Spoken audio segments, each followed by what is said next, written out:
je vous fais la confidence, mais ça doit rester entre nous, n'est-ce pas, que nous avons monté ce colloque en très peu de temps. En moins d'un mois, nous y avons réfléchi il y a déjà plus de 6 mois. Nous avions l'intention ferme d'organiser un colloque non orthodoxe sur l'émirat du Qatar. Et puis les événements, que vous savez, les derniers, sont venus précipiter un peu ce processus qui était à l'état théorique et intellectuel. Nous sommes d'autant plus ravis d'avoir pu relever le challenge et d'avoir, je pense, mais c'est à vous d'en décider, je pense avoir réussi notre pari. En 2012, là je dois faire la synthèse de ce colloque, mais je voudrais auparavant rappeler un certain nombre de points. En 2012, lorsque le Qatar jubilait, lorsque Al-Qaradawi aboyait, et lorsque les deux Hamad, Al-Thani et Ben Jassem, qui est à Londres aujourd'hui, lorsque ces deux Hamad décidaient du sort de la nation arabe, au premier rang desquels l'Égypte, qui est au cœur du monde arabe, lorsque ces deux Hamad se croyaient les nouveaux Césars ou les nouveaux califes du monde arabe, j'avais été invité sur une grande chaîne de télévision française dans une émission remarquable d'un journaliste courageux, Frédéric Tadei, dans une émission intitulée « Le Qatar, pays ami ou ennemi ». Nous sommes en 2012. J'y suis allé, bien évidemment, mais ça m'a valu un procès qu'Al Jazeera a déposé contre moi à la 17e chambre de Paris. Il semblerait que j'ai été outrecuidant, insolent et injuste à l'égard de cet émirat islamo-terroriste. J'ai gagné mon procès, malgré le staff d'avocats londoniens et parisiens. Et à cette époque, j'étais seul. Il n'y avait aucun soutien d'aucun pays arabe et d'aucun ami, d'ailleurs. On les a affrontés à main nue et les poches vides. Et on a gagné, grâce à un avocat auquel je tiens toujours et en toutes circonstances à rendre hommage, Maître Alain Bader, qui m'a défendu bénévolement. J'avais dit chez Tadei que le Qatar était une source intarissable de l'idéologie islamiste, c'est-à-dire les frères musulmans, Al-Qaïda et l'État dit islamique là, qui sévit en Irak et en Syrie, notamment en Irak et en Syrie. Parce que l'islamisme, c'est tout cela. Il faudrait qu'en France et en Occident, il faudrait que l'on s'habitue à la raison arabe ou à la raison arabo-islamique. Le cerveau, la rationalité occidentale ne parvient pas toujours, la rationalité cartésienne, je veux dire, à comprendre le fond de l'idéologie islamiste. D'où cette distinction entre islamistes modérés et islamistes pas modérés, entre frères musulmans qui sont fréquentables et Al-Qaïda qui ne l'est plus. Je me souviens, et vous avez lu sans doute les mémoires de Madeleine Albright à l'époque, qui avait parlé dans ses mémoires. Nous avons en effet discuté avec les talibans modérés. Vous comprenez le cheminement. C'est là où nous en sommes aujourd'hui. Alors, à force de discuter et de dialoguer avec les islamistes dits modérés, on finit par se faire brûler au feu de l'islamo-fascisme. Je parle des pays occidentaux. Et je parle plus particulièrement de la France, pour être parfaitement clair. J'avais dit dans cette émission que le Qatar était le principal pourvoyeur de ce que j'avais appelé la main-d'œuvre, la main-d'œuvre islamiste et terroriste, en Irak, en Syrie et ailleurs. Eh bien, nous sommes loin de 2012. Aujourd'hui, le Qatar, on le voit sans sa burqa. On voit son véritable visage, qui est hideux. Mais il ne suffit pas de voir le visage du Qatar. Il s'agit aussi que les responsables de ce fiasco, de cette tragédie, notamment en Syrie, en Libye, et partiellement en Irak, il s'agit aussi que les responsables soient traduits en justice devant une cour internationale, qu'ils soient jugés pour des crimes commis un peu partout dans les pays arabes.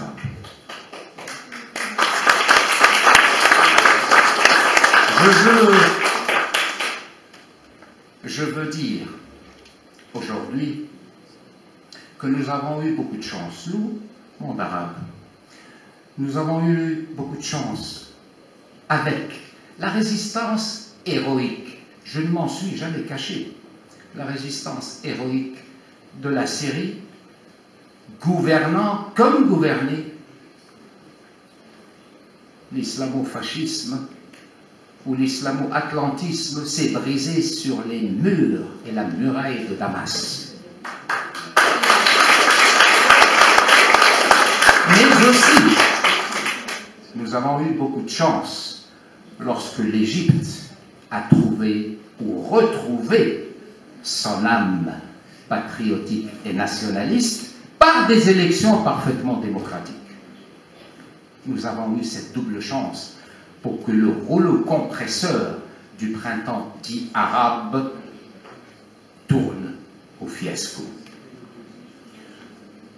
Aujourd'hui, l'état du monde a changé. Pour ne pas trop accabler cet émirat du Qatar, tout ce qu'ils ont fait, ils ne l'ont pas fait par un choix propre, même s'ils répondaient à leur nature.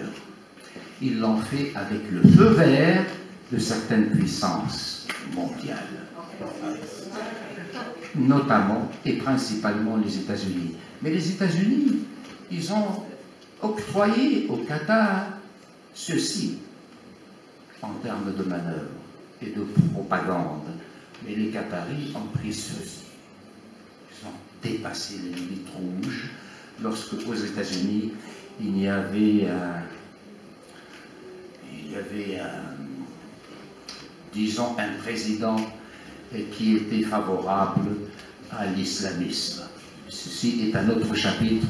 Vous lirez tout cela dans ses propres mémoires. M. Obama, semble-t-il, d'après les informations que j'ai eues, a fait un certain nombre de confidences très précieuses. Aujourd'hui, le monde a changé. Les États-Unis ont un autre président. Le monde arabe aussi a changé. L'Égypte a retrouvé son rôle central dans la géopolitique du Moyen-Orient. Les Émirats arabes unis ont joué un rôle important aussi. Ils ont joué le rôle, pour aller très vite, le contre-rôle. Ils étaient aux antipodes de la tactique et non pas stratégie qatari. On peut leur rendre hommage. La Turquie et l'Iran. C'est par cela que je voudrais conclure. ce qui vient de se produire au Moyen-Orient, qui est la conséquence de la frénésie pathologique, comme l'a dit M. Razali, de l'Émirat du Qatar, cette insolence à vouloir imposer un ordre, c'est-à-dire l'ordre des frères musulmans, dans toute la région. Ce qui vient de se produire est la décision saluée, décision de mettre le Qatar en quarantaine.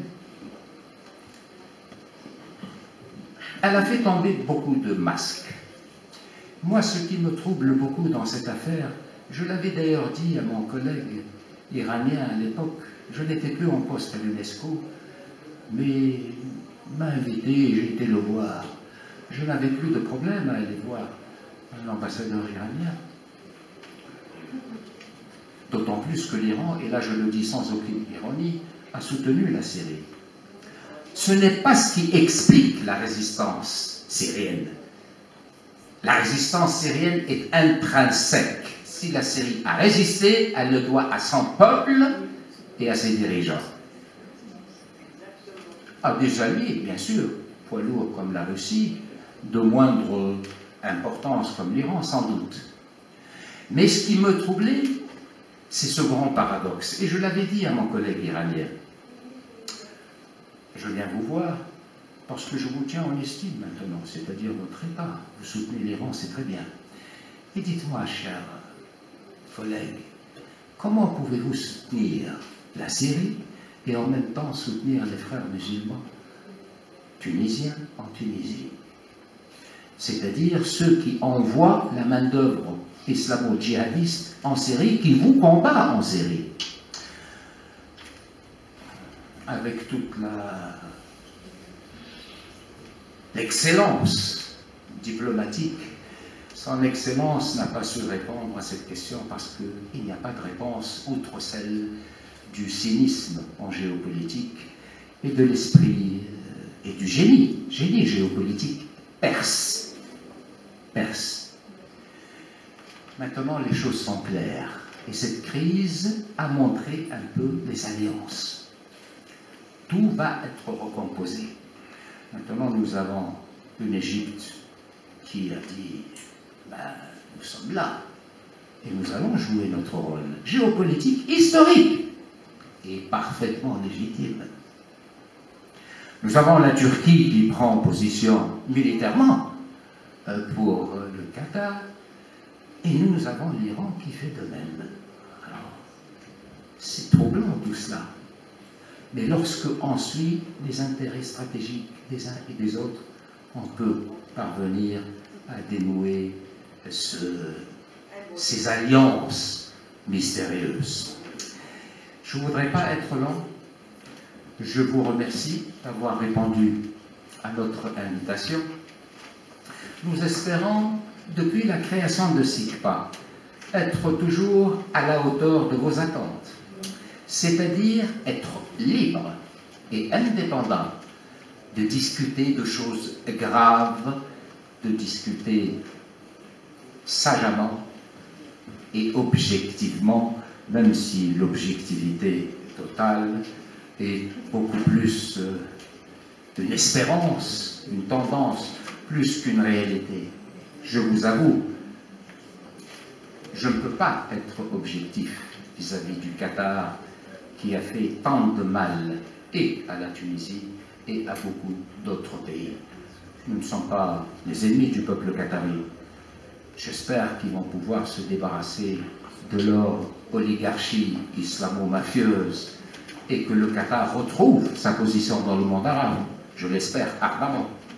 En attendant, nous continuons à faire notre boulot de think tank, c'est-à-dire à dire les choses telles qu'elles sont, pour que les décideurs puissent prendre les décisions qui valent pour leurs intérêts nationaux et pour la paix dans le monde. Le Qatar n'a pas été un élément de paix dans le monde. Merci à vous tous. Et je vous dis à la prochaine rencontre en octobre, Inch'Allah. Pour les musulmans, فرانشمون عيدكم مبروك. كانت هذه هديتنا، هدية العيد للشقيقة قطر.